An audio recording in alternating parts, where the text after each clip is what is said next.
Hello everyone. Today we are going to start our chapter number 3 of agricultural statistics, and name of chapter is measure of dispersion. In this chapter we are going to learn about dispersion, what is dispersion and how it's measured. आज आपण आपल्या agricultural स्टॅटिस्टिक्सच्या तिसऱ्या प्रकरणाला सुरुवात करत आहोत, ज्याचं नाव आहे मेजर ऑफ डिस्पर्शन. या चॅप्टरमध्ये आपण डिस्पर्शन काय आणि कशा प्रकारे मोजतात हे शिकणार आहोत. ठीक आहे, चला तर मग introduction. For all three series given below, arithmetic mean is 9, but the pattern in which observations are distributed is different in different series. खाली ज्या 3 सिरीज दिल्या आहेत आपल्याला ABC, त्यांच्यामध्ये पहा त्यांचा अर्थमॅटिक मीन प्रत्येकाचं ॲव्हरेज जर काढलं ते 9 येतं आहे, पण सिरीज काय आहेत वेगळ्या आहेत एकमेकांपासून, काय आहेत त्या डिफरंट आहे, काहीतरी त्यांच्यामध्ये काय डिफरंट आहे. ठीक आहे, कशाच्या सिरीज आहेत त्या? Milk yield per day in a week of 3 cows breeds. गायच्या ज्या 3 प्रजाती आहे त्यांच्या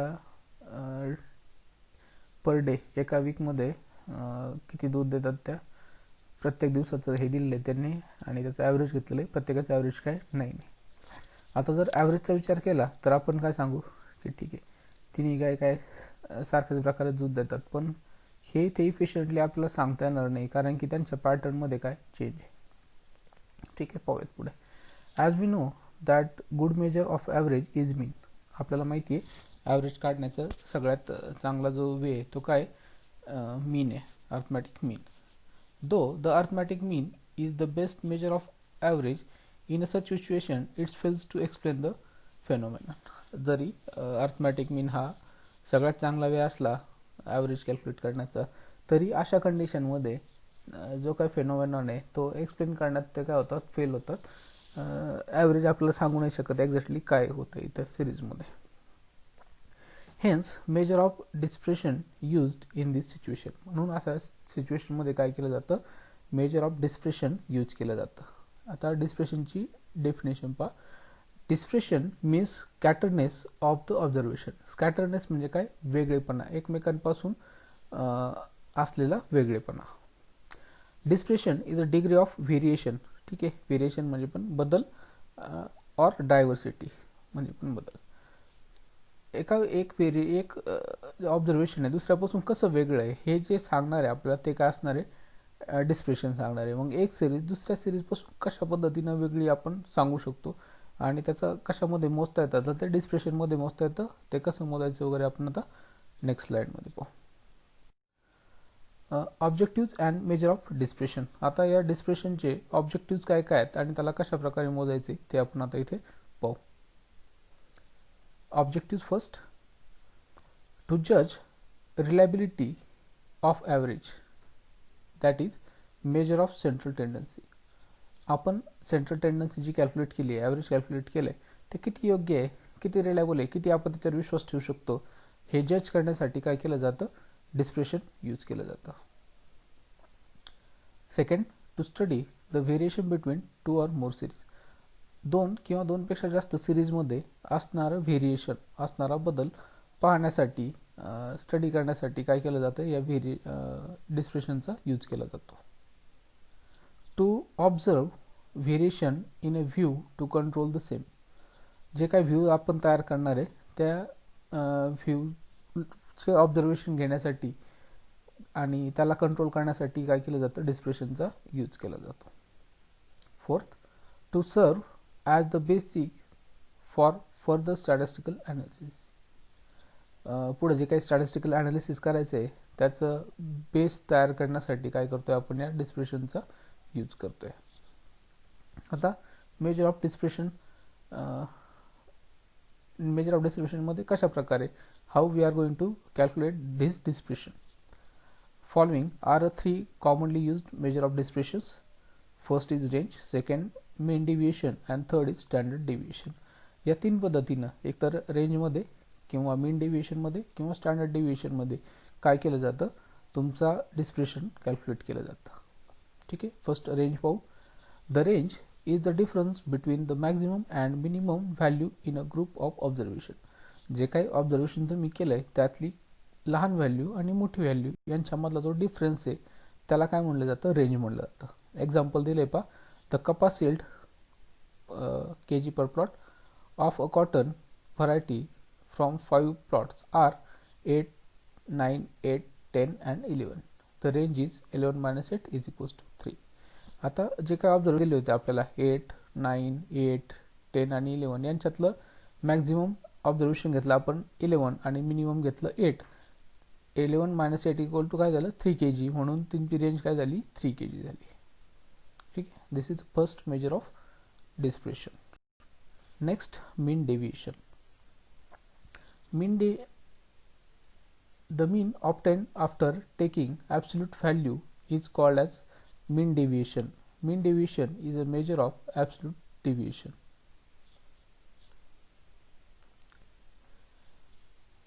आपण जो काही मीन कॅल्क्युलेट करणार आहे तो आता कसा घेणार आहे, आपण ॲब्सोल्यूट व्हॅल्यू निघणार आहे. का, जर आपण प्रत्येक ऑब्झर्वेशनचा त्याच्या मीन पासून डिफरन्स कॅल्क्युलेट केला तर काही मायनसमध्ये येतील, काही पॉझिटिव्ह येतील आणि सगळ्यांचं ॲडिशन केलं तर ते 0 येईल. म्हणून मीन डिव्हिएशन कॅल्क्युलेट करताना आपण काय करतो, ॲब्सोल्यूट व्हॅल्यूचा मीन घेतो. ॲब्सोल्यूट व्हॅल्यूची जी काही ॲडिशन असेल ती काय झाली तुमची मीन डिव्हिएशन, ते मीन डिव्हिएशन असतं. ठीक आहे, आता कॅल्क्युलेट कसं करायचं ते पहा. 3 वेगवेगळ्या याच्यात दिलेलं आहे. फर्स्ट आहे डिस्क्रीट सिरीज डेटा किंवा डिस्क्रीट अनग्रुप्ड डेटा. फक्त डेटा आहे तुमच्याकडे, इथे क्लासेस वगैरे नाही आहे, अनग्रुप डेटा आहे. If the average or mean is A, then mean deviation of N observation x1 x2 xn is given by. आता x1 x2 up to xn हे काय ऑब्झर्वेशन आहेत आणि यांच्या सगळ्यांचा अर्थमॅटिक मीन काय येतोय, ए येतोय. जर असं असेल तर मीन डिव्हिएशनचा फॉर्म्युला दिलाय पहा, मीन deviation equals to summation of. आता समेशनचं जे साईन आहे त्या समेशनमध्ये ऑलवेज खाली आय स्टार्ट फ्रॉम 1 टू वरती एन पर्यंत. आयची व्हॅल्यू काय 1 पासून एन पर्यंत व्हॅरी होत असते. ठीक आहे, summation of X I minus A काय आपलं ॲव्हरेज. आता डेफिनेशनमध्येच पाहिलं तर आपण काय करतोय, प्रत्येक ऑब्झर्वेशनचं त्याच्या मीन पासून डिफरन्स घेतोय आणि सगळ्यांचं काय करणार आपण ॲडिशन करणार आहे आणि त्याला जेवढे काही नंबर ऑफ ऑब्झर्वेशन आहे त्याने डिवाइड केलं की तुम्हाला काय मिळतं, मीन डिव्हिएशन मिळतं.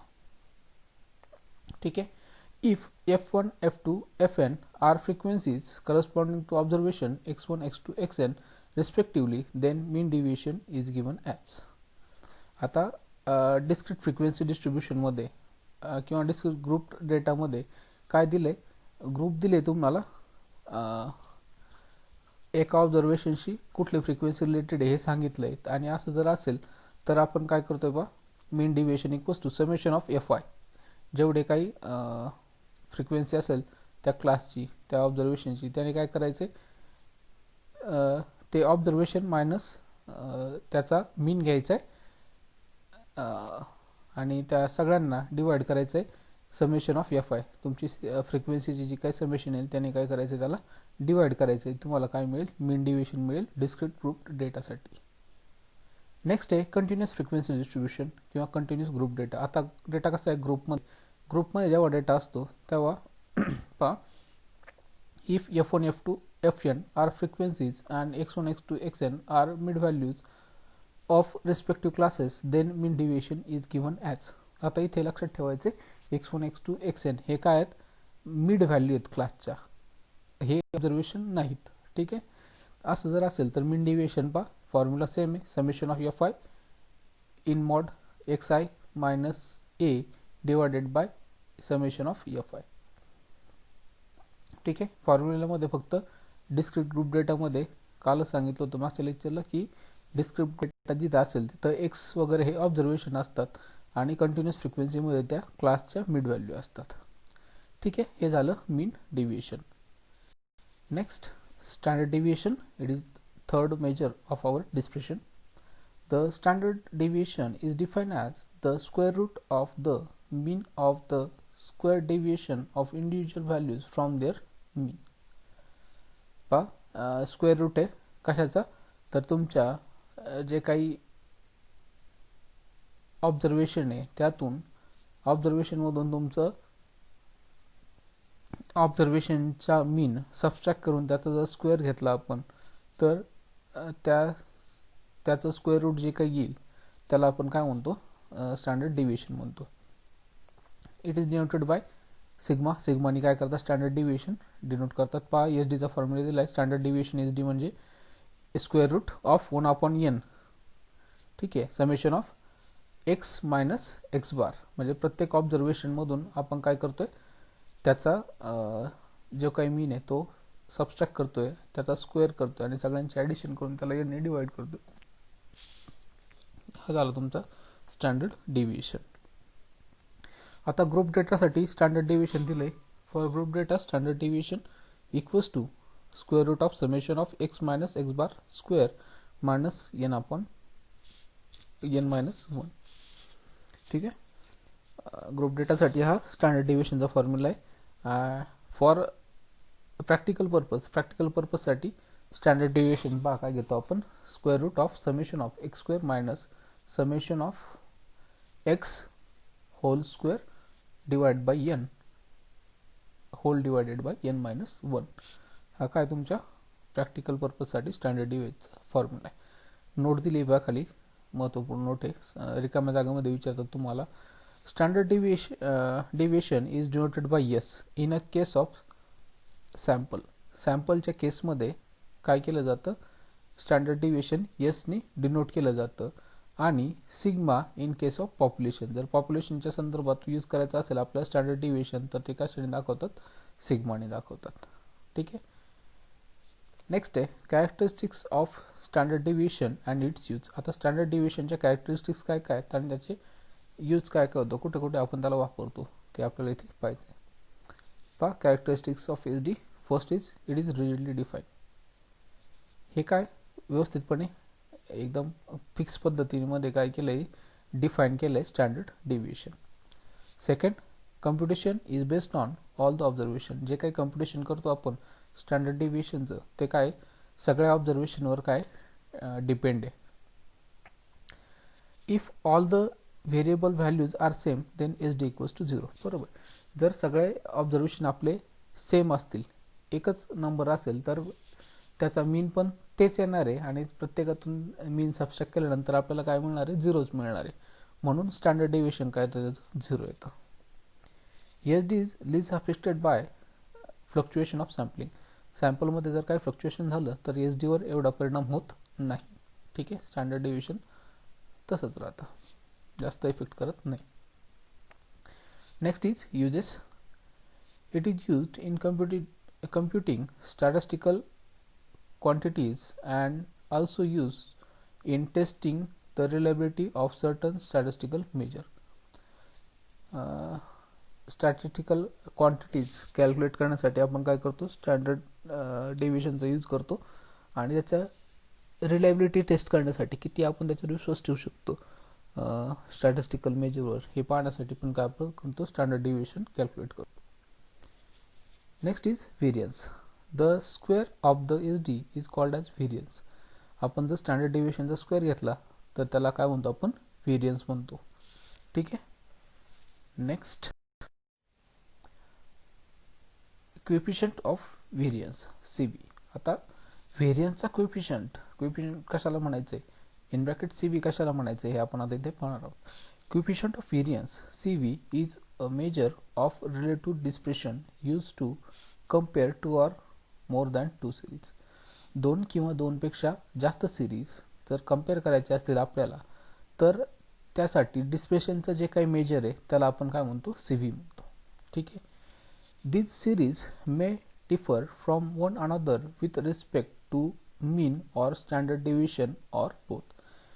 ज्या काही दोन किंवा दोनपेक्षा जास्त सिरीज आहे त्या एकमेकांपासून एकतर मीननी किंवा स्टँडर्ड डिव्हिएशन किंवा दोन्ही पण मीन आणि स्टँडर्ड डिव्हिएशन पण त्यांचे काय असू शकतात, वेगवेगळे असू शकतात. Coefficient of variation is defined as the standard deviation per unit value of arithmetic mean and expressed in the term of percentage. Coefficient of variation कशाला म्हणायचे तर कोएफिशियंट ऑफ व्हेरियन्स म्हणजे तुमच्या स्टँडर्ड डिव्हिएशनला जर आपण मीननी डिवाइड केलं आणि त्याचं पर्सेंटेज घेतलं तर काय होतं कोएफिशियंट ऑफ व्हेरिएशन आपल्याला मिळतो. ठीक आहे. Coefficient of variation CV equals to SD standard deviation divided by त्याचा mean multiply by 100. CV is independent of the unit in which the mean and SD are measured. आता तुमचे standard deviation आणि मीन ज्या युनिटमध्ये कॅल्क्युलेट केला जातात त्यांच्यापासून तुमचा कोएफिशियंट ऑफ व्हेरिएशन हा काय असतो मुक्त असतो, इंडिपेंडंट असतो, त्याचा त्याच्यावर काही इफेक्ट होत नाही. The lesser the coefficient of variation more the consistence is the data. जर आपल्याकडे आलेला डेटाचा CV हा काय निघला कमी निघला, कोएफिशियंट ऑफ व्हेरिएशन जर त्याचं कमी असेल तर असा डेटा कसा असतो कन्सिस्टंट असतो, चांगला असतो. ठीक आहे. आता characteristics of CV coefficient of व्हेरिएशनचे कॅरेक्टरिस्टिक्स काय काय आहेत पहा. The CV is a unit free measure. ही CV काय युनिट फ्री, आपण वरती पाहिलं होतं की मीन आणि SD जे काही युनिट असतात त्याचा याच्यावर परिणाम होत नाही, म्हणजे त्याच्यापासून काही इंडिपेंडंट आहे, म्हणून हे काय युनिट फ्री मेजर आहे. ठीक आहे. It is always expressed as a percentage. हे कायम काय केले जातात पर्सेंटेजमध्ये व्यक्त केले जातात. म्हणजे एक सिरीज दुसऱ्या सिरीजपेक्षा किती पर्सेंटेज कमी जास्त वगैरे असं आपण एक्सप्रेस करणार. CV will be small if the variation is small of the two groups. दोन ग्रुपमध्ये जर व्हेरिएशन कमी असेल तर CV ऑटोमॅटिक काय येतो कमी येतो. The one with less CV is said to be more consistent. पाहिलं आपण की CV कमी असेल तर त्या डेटाला आपण काय म्हणतो कन्सिस्टंट डेटा म्हणतो. ठीक आहे. हे सगळं कंटेंट होतं तुमच्या चॅप्टर नंबर 3चं. इथे चॅप्टर नंबर 3 आपला संपलाय. आता नेक्स्ट लेक्चरला आपण 4th चॅप्टरला सुरुवात करू. Okay, thank you.